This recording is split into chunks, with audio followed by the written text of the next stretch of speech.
Lur, selamat datang di Ngidul Ngalebum Film Jadul. Ya apa kabar lur? Sehat-sehat kabeh sekeluarga setanah air ya. Balik maneh ambek aku Icang dengan Goods hari ini. Kangenku ke kamu itu kayak bis sumber kencono lur. Makin malam makin ugal-ugalan. Sesuai requestan dari kalian, kali ini kita akan mengidul film perang komedi satir yaitu Jojo Rabbit tahun 2019, menceritakan tentang seorang bocil Jerman yang sangat fanatik kepada Nazi dan segala propagandanya. Namun ironisnya pada suatu hari, bocil Jerman tersebut mengetahui bahwa selama ini ibu kandungnya sendiri menyembunyikan seorang gadis Yahudi di rumahnya. Seperti apakah film Hitler yang gak biasa dan banjir penghargaan ini lur? Langsung kita ke request pertanyaan dari dulurku GX Live ya. Cak, kalau kulit saya hitam, kulit istri saya putih, apa nanti anaknya zebra? Lebih ke panda sih kayaknya lur ya. Ya, panda. Monggo sekecakan. Heil Hitler. Well, you can heil me better than that. Gonna be the best. Heil Hitler, you can do it. Heil Hitler.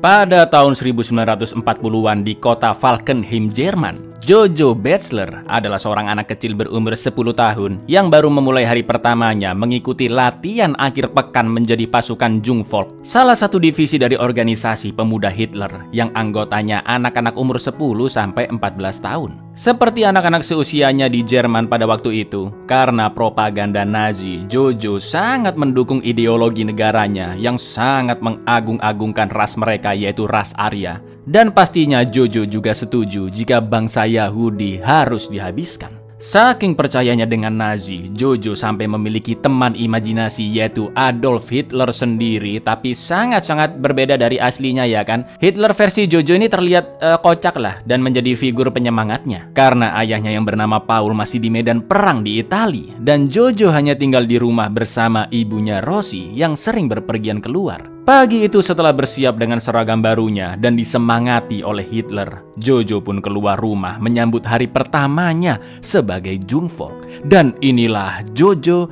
kelinci. Jojo Betzler, 10 years old. You join the ranks of the Jungvolk. Adolf, I don't think I can do this. Of course you can. Heil Hitler. Well, you can heil me better than that. Gonna be the best. Heil Hitler, you can do it. Heil Hitler.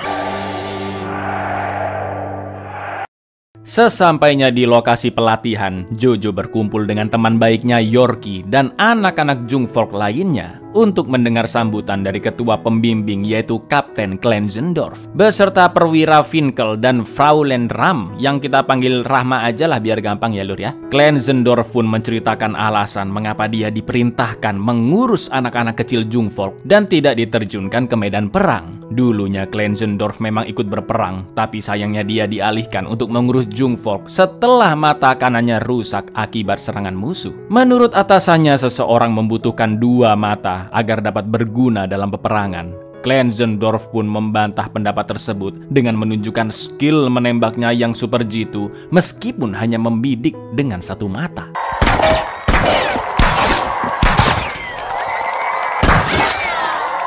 Setiap anak Jungvolk telah diberikan sebuah belati atau pisau khusus dan di hari itu mereka akan menjalani latihan militer yang bisa dibilang lumayan berat buat bocil lur, seperti baris berbaris, latihan bayonet, melempar granat, menggali parit, memahami peta, mencari jodoh yang nggak ketemu-ketemu kayak kalian ya, dan latihan menembak. Selain itu, anak-anak Jungvolk juga dicekoki propaganda Nazi, khususnya tentang rasa bangga dengan ras Arya dan juga kebencian dengan orang Yahudi. Lalu setelah latihan dan pembelajaran selesai, mereka mengadakan pesta membakar buku-buku yang dianggap menentang faham Nazi.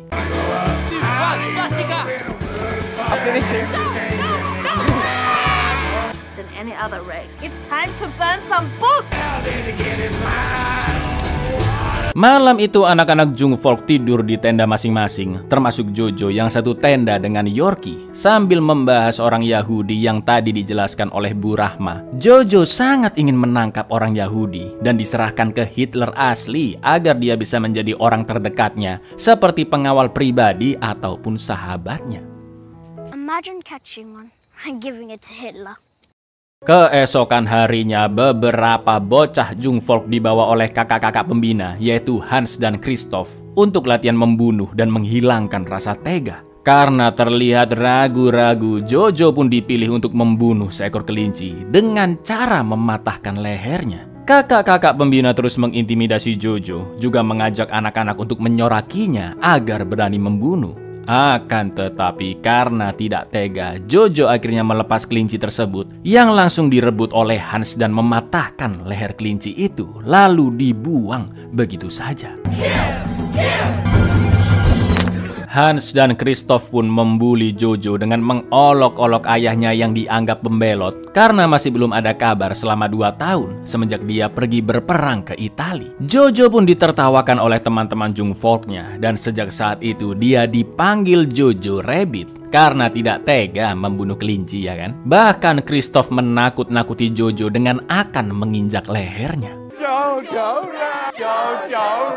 Jojo pun kabur sendirian ke tengah hutan. Lalu dia ditemui oleh Hitler imajinasinya yang mengatakan jika kelinci tadi setiap harinya berusaha mencari wortel untuk keluarganya. Hitler juga menjelaskan jika negaranya nanti akan dipenuhi oleh hewan, mulai dari yang normal sampai makhluk hasil rekayasa genetik, lur. Karena memang Nazi juga terkenal, ya kan, dengan eksperimen-eksperimen anehnya, lur. Kocaknya sambil memberikan nasihat, Hitler sempat-sempatnya nawarin kretek Samsu ke Jojo dong. Blak. Menurut Hitler, Jojo harus menjadi seekor kelinci sesuai perkataan teman-temannya. Namun kelinci rendah hati yang juga berani, licik, kuat, dan juga dapat mengecoh semua musuhnya. Be the rabbit. The humble bunny can outwit brave, sneaky.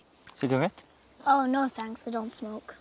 My empire. Giraffe, zebras, rabbit. Setelah itu Yorkie datang mengecek kondisi Jojo dan dengan semangatnya dia langsung OTW kembali ke barisan teman-temannya bersama Hitler.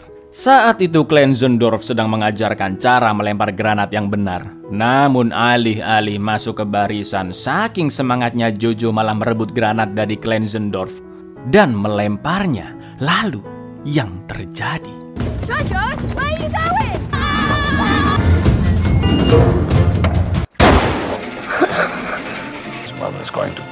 Sebagai ketua pembina, karena insiden tersebut, Klenzendorf dianggap lalai dan diturunkan pangkatnya. Di lain sisi, alhamdulillahnya nyawa Jojo masih bisa terselamatkan. Setelah dirawat selama beberapa minggu, Jojo pun diperbolehkan pulang dengan kondisi wajahnya yang codetan dan juga kakinya yang pincang. Ibunya Rosie alias Mbak Scarlett Johansson yang wow ini sangat bahagia anaknya pulang ke rumah. Karena suaminya masih di medan perang dan anak pertamanya atau kakak perempuan dari Jojo bernama Inge telah meninggal sejak lama. Karena Jojo merasa tidak pede dengan luka di wajahnya, Rosie pun berusaha membesarkan hatinya sambil mengikat tali sepatu Jojo dengan rapi dan mengatakan jika putra semata wayangnya itu harus mengumpulkan keberanian dan berusaha menikmati perkataan orang-orang yang julid kepadanya. I look stupid. People will stare. Enjoy the attention. Grab the rabbit by the tail, stuff him back down the hole. To pluck up your courage. Is it dangerous? Extremely.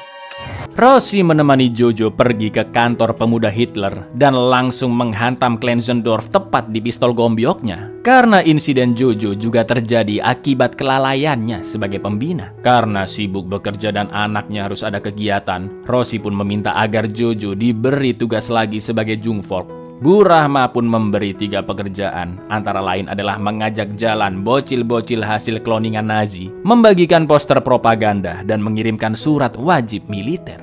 Dengan kondisi yang masih agak pincang, Jojo yang begitu semangat mulai menempelkan poster-poster di tembok juga dibagikan ke warga sekitar untuk membakar semangat orang-orang Jerman, yang mana waktu itu sebenarnya Nazi sudah berada di ambang kekalahan. Because of you, my son can't walk properly and has a messed face. We need somebody to walk the clock. Maybe he could hand out a bit of a gun. No. Sebelum berangkat kerja, Rosie menemani Jojo sebentar untuk menyebarkan poster. Lalu mereka berdua mengamati mayat-mayat yang masih tergantung di tengah alun-alun kota. Jojo pun melihatnya dengan perasaan jijik karena mereka adalah para simpatisan musuh atau orang Yahudi yang ditangkap Nazi dan langsung dihukum gantung. Berbeda dengan Jojo, Rosie melihat mereka dengan tatapan pasrah karena menurutnya orang-orang yang telah dieksekusi itu hanya melakukan yang mereka bisa untuk bertahan hidup. Yuck. Look, What did they do? what they could. Setelah Rosie pergi bekerja, Jojo yang sedang mengirimkan surat wajib militer ke rumah-rumah sempat kena bully lagi oleh Hans karena dia diangkat menjadi tentara dan maju ke medan perang, sedangkan Jojo hanya menjadi kurir. Sesampainya di rumah, Jojo mendengar suara mencurigakan dari lantai atas. Padahal Rosie belum pulang. Jojo pun pergi mengecek kamar ibunya, lalu ke kamar mendiang kakaknya Inge. Dan setelah melihat foto Inge, Jojo menemukan retakan di lantai yang menjalar ke celah kecil di tembok. Jojo pun penasaran dan mencongkel celah tersebut yang ternyata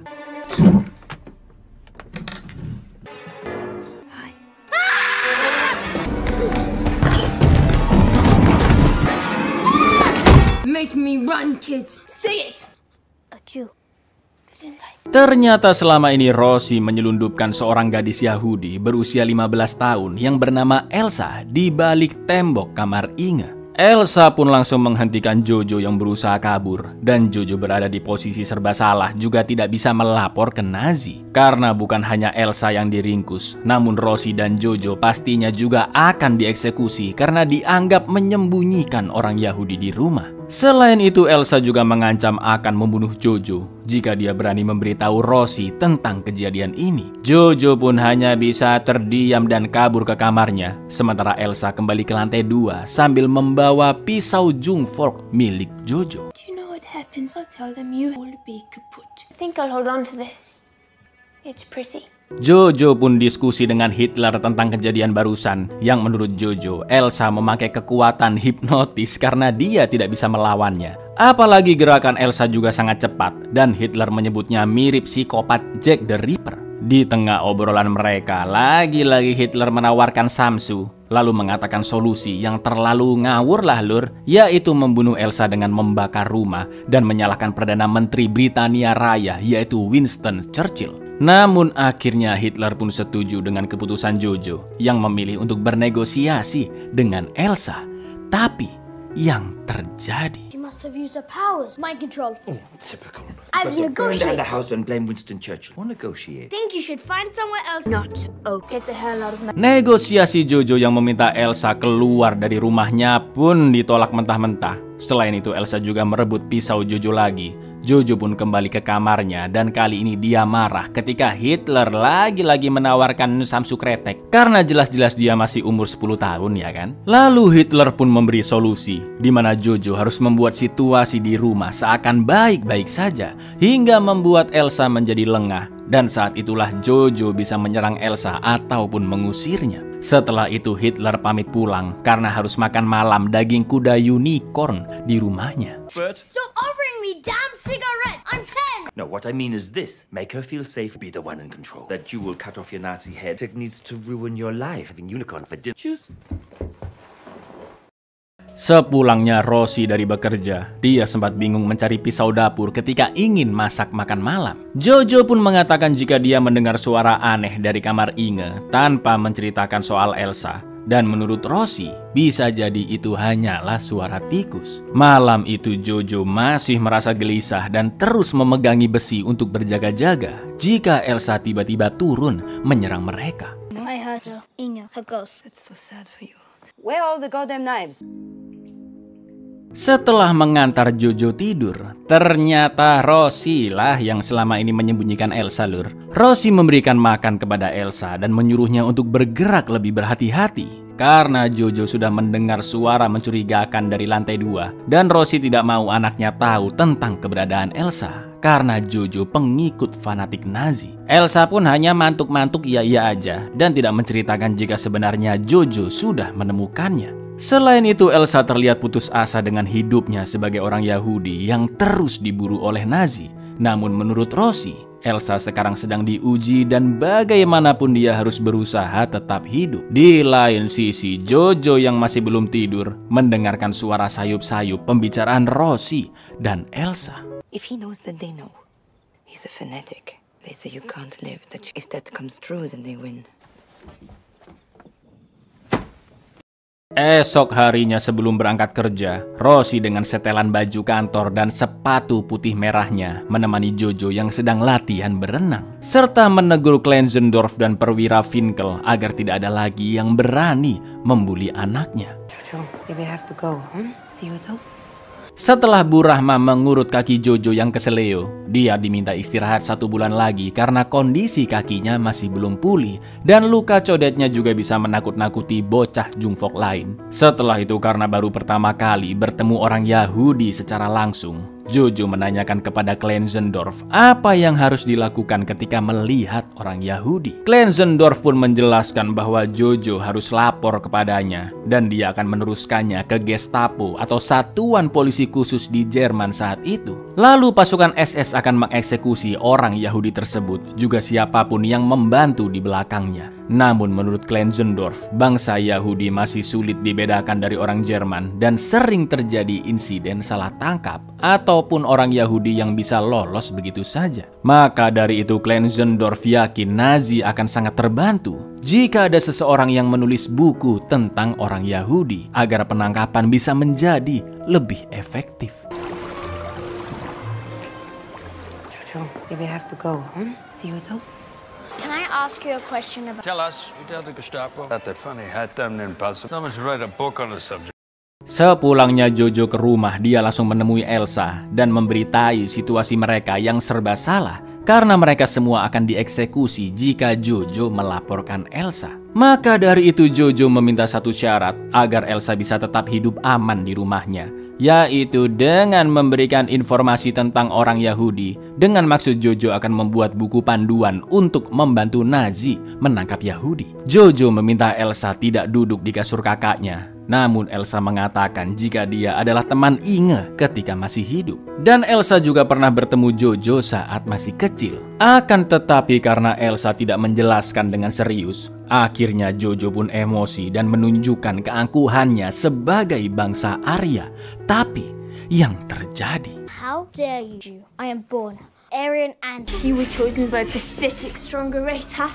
lagi-lagi Jojo dibuat Elsa bertekuk lutut, sedangkan Hitler imajinernya tidak bisa membantu sama sekali, lur. Tak lama kemudian Rosie pun pulang dan terlihat dia buru-buru membakar secarik kertas secara sembunyi-sembunyi, yang sepertinya kertas tersebut mirip seperti yang tertempel di kaki orang-orang yang telah dieksekusi mati di alun-alun. Saat makan malam, dengan bahagianya Rosie menjelaskan jika sekutu atau pihak musuh telah menduduki Italia dan Perancis akan menjadi sasaran berikutnya, yang mana artinya Nazi akan segera kalah dan Perang Dunia akan segera berakhir. Sebagai simpatisan Nazi, jelas Jojo pun geram karena ibunya malah mendukung sekutu. Namun Rosie mengatakan dia hanya ingin perang cepat usai karena peperangan adalah sebuah kebodohan yang tidak ada gunanya. Why does that make you happy? I love my country. It's all I hate. Why so happy? Things are changing. The Allies have taken Italy. Hey, no more politics. Dinner is neutral ground. Switzerland. Karena Rosie tidak memakan rotinya, Jojo pun langsung menyaplok roti tersebut karena dia tahu ibunya akan memberikannya ke Elsa. Jojo yang masih kesal dengan ibunya pun mengatakan bahwa ayahnya Paul pasti lebih mengerti apa yang diinginkannya dan lebih baik dia tinggal bersama Paul daripada bersama Rosie. Mendengar itu Rosie pun naik pitam. Dia mengambil jas militer suaminya, menorehkan sisa bakaran dari perapian ke wajahnya menjadi jenggot. Lalu sikapnya berubah seolah-olah dia adalah Paul karena Jojo sangat menginginkan ayahnya berada di rumah. Dengan suara kodamnya agar mirip seperti Paul, Rosie pun menggebrak meja dan melarang Jojo berkata kasar kepada ibunya sendiri. If my father were here, he'd get it. I'm stuck with you, my face. Goddamn street wouldn't expect you to understand. Don't you ever talk to your mother like that. Setelah itu Rosie pun berakting seolah-olah Paul disuruh minta maaf oleh Rosie ke Jojo. Dengan berperangai sebagai Paul, Rosie mengatakan jika ayah kandung Jojo sedang berjuang di medan perang dan Jojo harus melindungi ibunya. Situasi pun akhirnya mencair, apalagi setelah Rosie mengajak Jojo untuk berdansa. Paul, I yelled at the kid. What? Go apologize. And while I'm gone, I need you to take... Can you do that? Yes, Dad. I know you miss me, but I'm out there trying to make a difference. Come, dance with your parents. Seperti biasa setelah kegiatan Jungfolk dan Rosie masih bekerja, Jojo berniat melanjutkan bukunya dengan memberikan beberapa pertanyaan seputar orang Yahudi kepada Elsa. Tapi yalah, namanya bocil lur, yang ditanyain malah tempat makan dan tidurnya bangsa tersebut, juga lokasi ratu Yahudi bertelur. Udah kayak semut dong.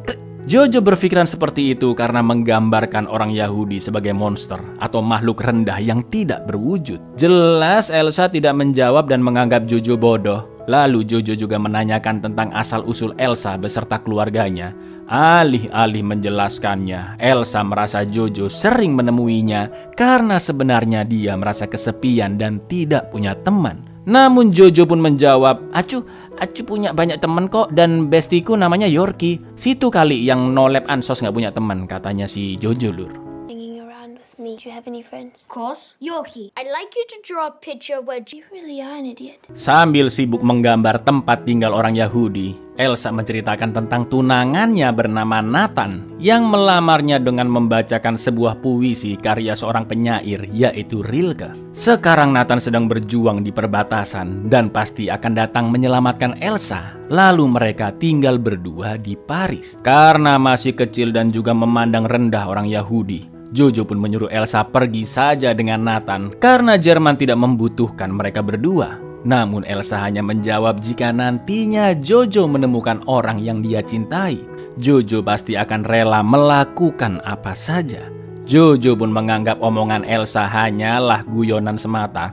Setelah itu Elsa menunjukkan gambarnya yang ternyata adalah endasnya Jojo lengkap dengan luka codetnya. You'll meet someone and end your days the moment you can hold them in. Yeah, that's where we live.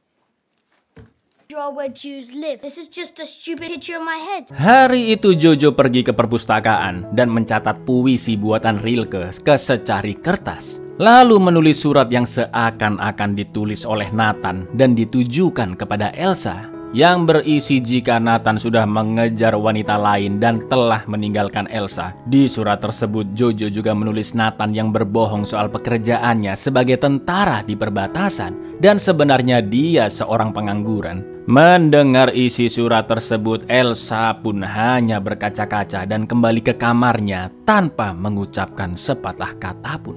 Dear Elsa, this is hard for me. I don't want to marry you. Yes, I'm not really in the resistance. I was lying. It's like my favorite poet really letting each other go.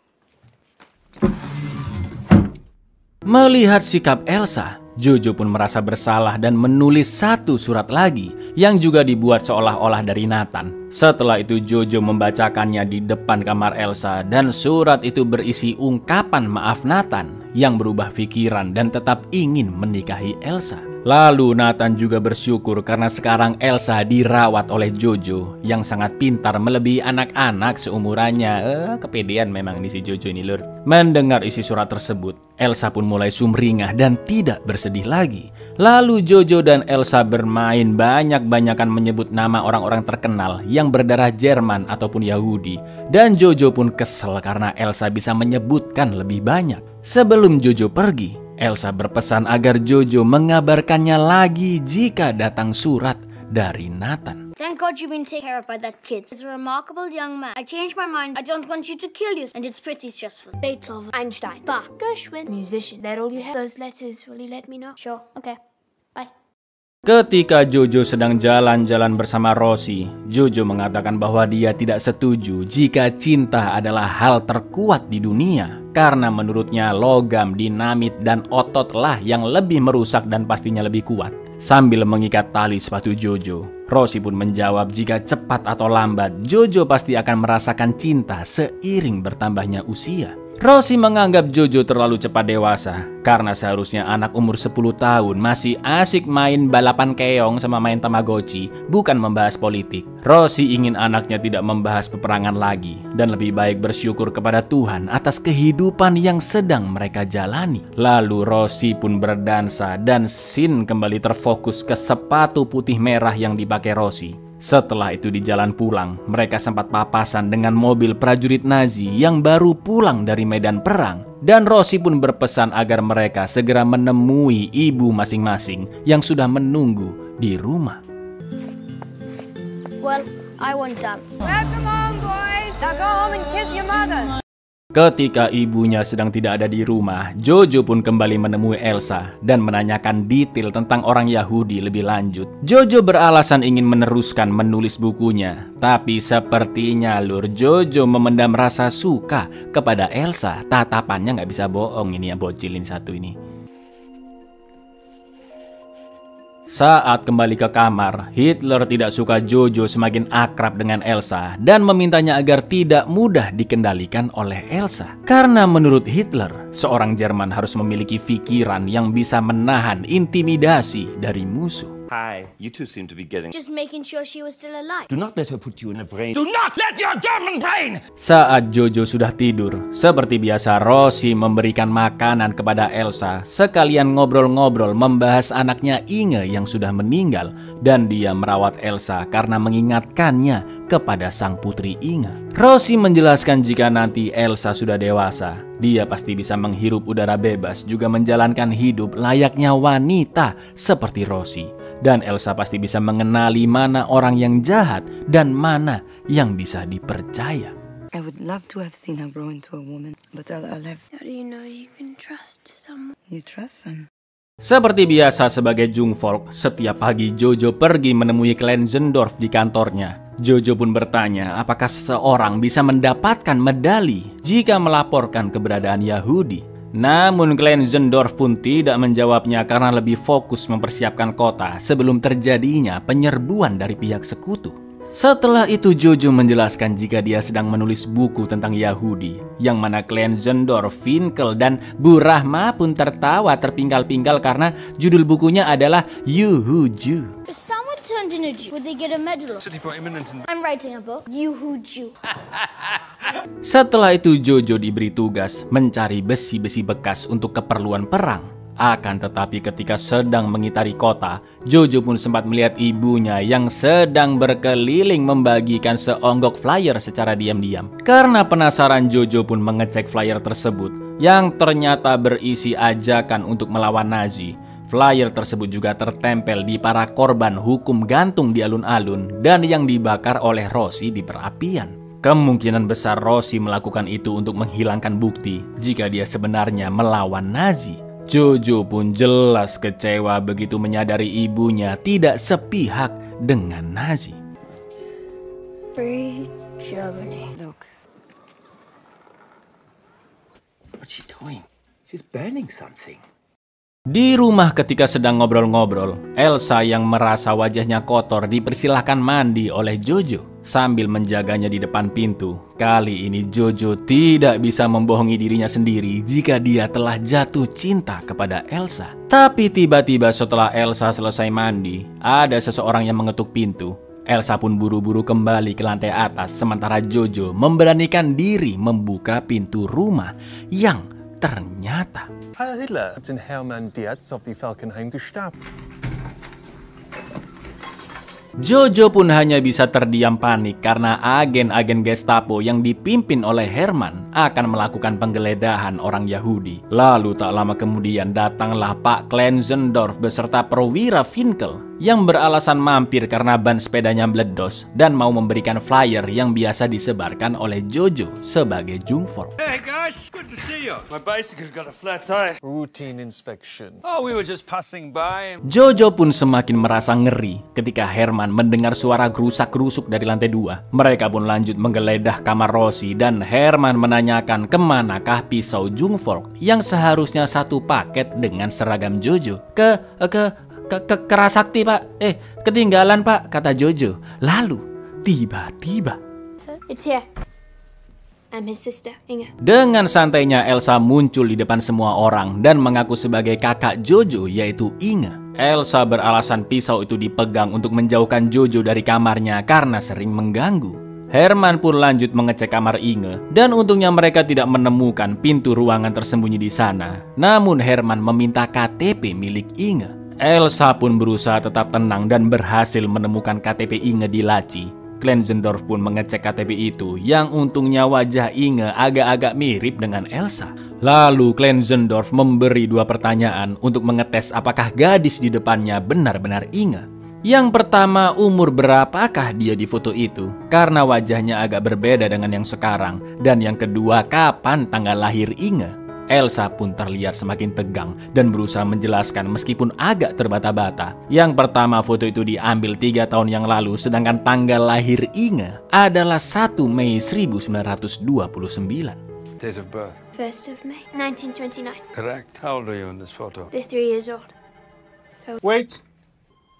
What is... Klenzendorf mengira Herman juga ingin mengecek KTP itu. Namun saat akan diserahkan, ternyata Herman menanyakan tentang buku Yuhuju tentang orang Yahudi. Dan Elsa pun langsung mengaku dialah yang menulisnya. Klenzendorf sempat melirik ke arah Jojo karena sepengetahuannya Jojo lah yang sebenarnya membuat buku tersebut. Melihat isinya yang konyol dan guyonan, Herman beserta teman-temannya pun tertawa lalu pergi meninggalkan rumah. Klenzendorf juga mengembalikan KTP Inge dan mengembalikan pisau Jungfok ke Jojo untuk menjaga keluarganya. Stay home, Jojo. Look after your family. Look after this knife. Nice to meet you, Inga.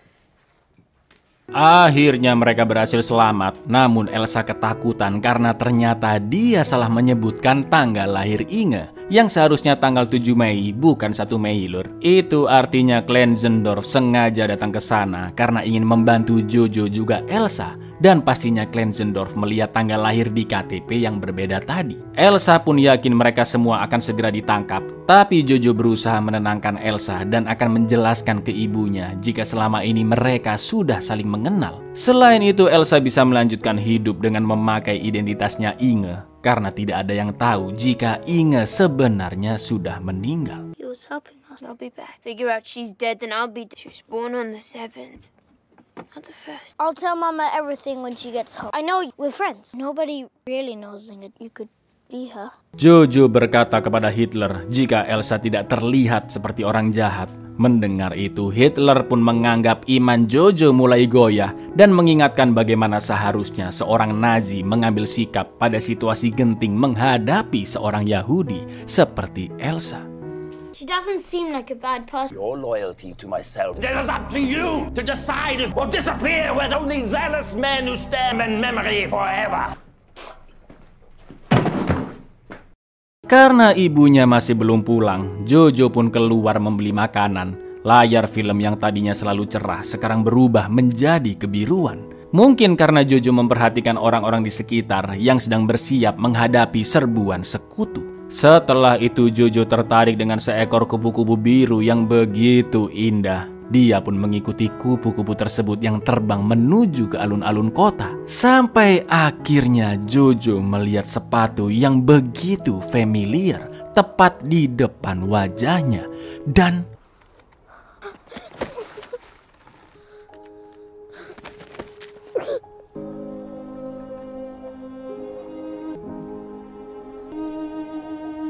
naasnya ternyata Rosie tertangkap ketika sedang menyebarkan flyer untuk melawan Nazi. Jendela-jendela di atap rumah seolah-olah berbentuk seperti mata, menggambarkan situasi Jerman pada waktu itu, di mana Nazi akan terus memburu orang Yahudi atau siapapun yang berani menentang pemerintah. Saking merasa terpukulnya, sesampainya di rumah, Jojo berusaha menusuk Elsa karena sebagian dari dirinya masih menyalahkan orang Yahudi yang menjadi penyebab ibunya sampai dieksekusi. Namun sebenarnya Jojo melakukan itu hanya karena dia merasa sedih.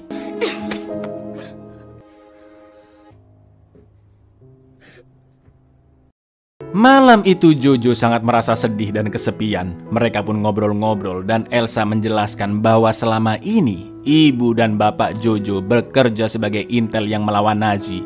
Elsa juga menjelaskan tentang keluarganya jika terakhir kali dia bertemu ibu bapaknya di suatu stasiun. Saat itu mereka sebenarnya dipaksa naik ke kereta, namun Elsa berhasil kabur kembali ke kota dan diselamatkan oleh orang Jerman. Dia hidup berpindah-pindah, diteruskan dari satu orang Jerman ke orang lainnya, sampai akhirnya dirawat oleh Rosie. Di lain sisi, perang di kota terlihat semakin berkecamuk. Lalu Jojo bertanya apa yang akan dilakukan Elsa jika nantinya dia berhasil bebas.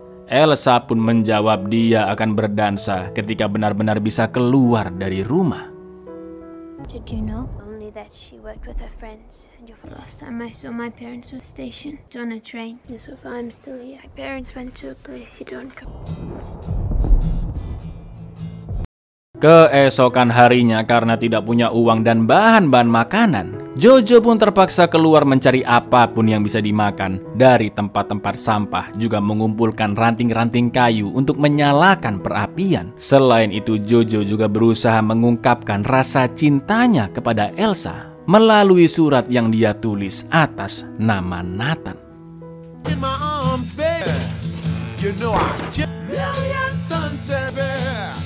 Perang pun terjadi semakin dekat ke area rumah Jojo. Lalu ketika sedang mencari bahan-bahan yang berguna untuk di rumah, Jojo bertemu Yorkie yang sudah diangkat menjadi tentara dan sedang sibuk mengangkat roket launchernya. Dan yang terjadi, Yorkie? The whole world is coming. He's friends with the Japanese. Sambil membantu Yorkie membawa amunisi, Jojo menceritakan tentang Elsa dan mengaku dia sudah menjadi pacarnya. Padahal bilang suka secara langsung aja belum ya kan, Cil. Yorkie menjelaskan bahwa orang-orang Rusia dan Inggris semakin membabi buta menyerang mereka. Juga mengabarkan tentang Hitler yang sudah menyerah dan bundir menembak endasnya sendiri. Jojo pun sempat terdiam mendengar itu, karena panutannya selama ini malah meninggalkan bangsanya begitu saja yang sedang berjuang melawan musuh.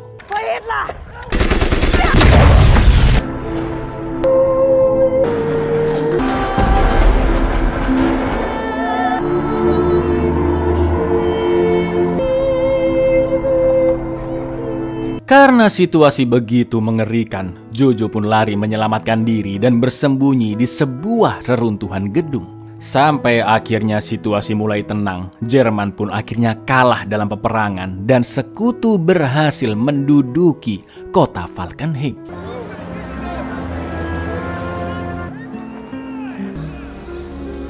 Karena tadi sempat dipakaikan jaket Nazi oleh Bu Rahma, Jojo pun langsung diseret ke kumpulan prajurit-prajurit Nazi yang ditangkap. Salah satu dari mereka ada Klenzendorf yang ternyata masih hidup dan mengucapkan bela sungkawanya kepada Jojo atas meninggalnya Rosie.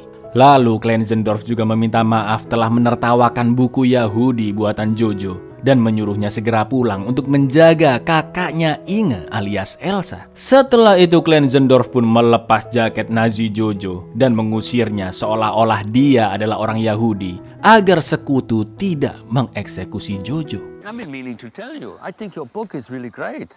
I'm sorry about Rosie. Hey, it's okay, kid. Get away. Get away, Chew. Get you! Shut up. Jojo pun sempat bertemu Yorkie yang untungnya masih selamat meski tadi ikut berperang di garis depan. Lalu sesampainya di rumah, Jojo berencana mengajak Elsa pergi dari sana. Akan tetapi alih-alih menjelaskan bahwa Nazi telah kalah, Jojo justru mengatakan jika sekutulah yang kalah dan Jermanlah yang memenangkan perang. Elsa pun hanya bisa terdiam dan merasa sedih, yang sebenarnya Jojo juga merasa kecewa dengan negaranya. Jojo juga merasa sedih ketika melihat buku Yahudinya yang bergambar dirinya dan ibunya Rosie sedang bermain sepeda bersama. Jojo, who won the war? Somebody won the war.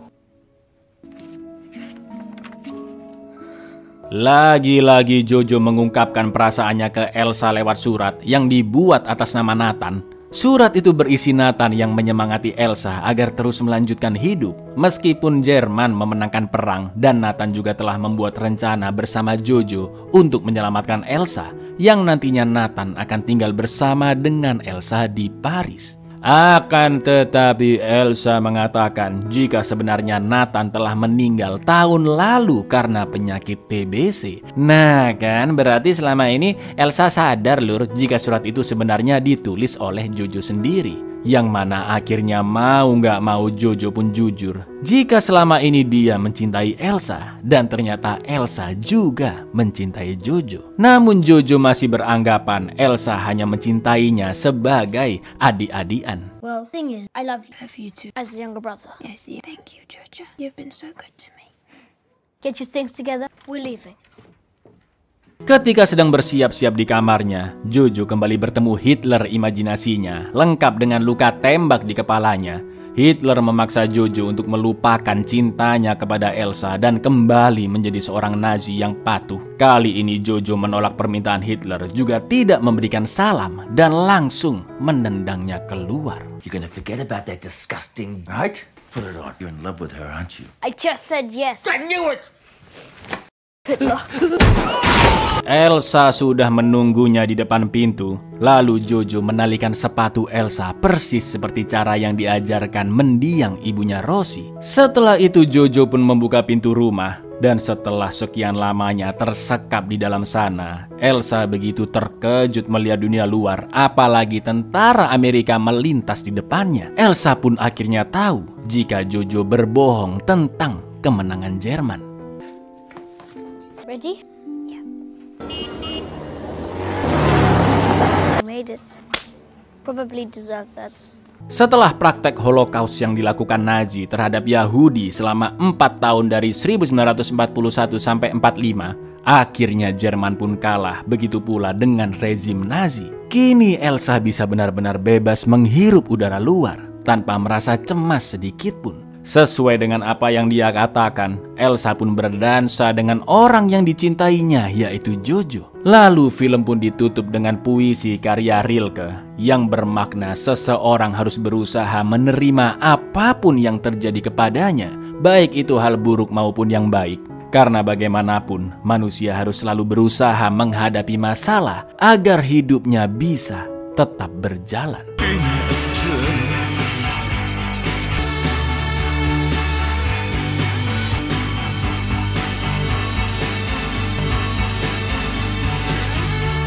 Buyar. Ya, secara keseluruhan lur, film ini menggambarkan tentang toleransi ya kan, bahwa tidak ada gunanya peperangan karena hanya menyebabkan kerugian. Tidak ada gunanya Anda merasa lebih tinggi dari orang lain, dan tidak ada gunanya Anda membenci seseorang yang berbeda. Karena sejatinya kita semua sama manusia lur. Kecuali Anda ngaku-ngaku nabi atau Tuhan, nah itu beda ceritanya kalau itu lur. Assalamualaikum.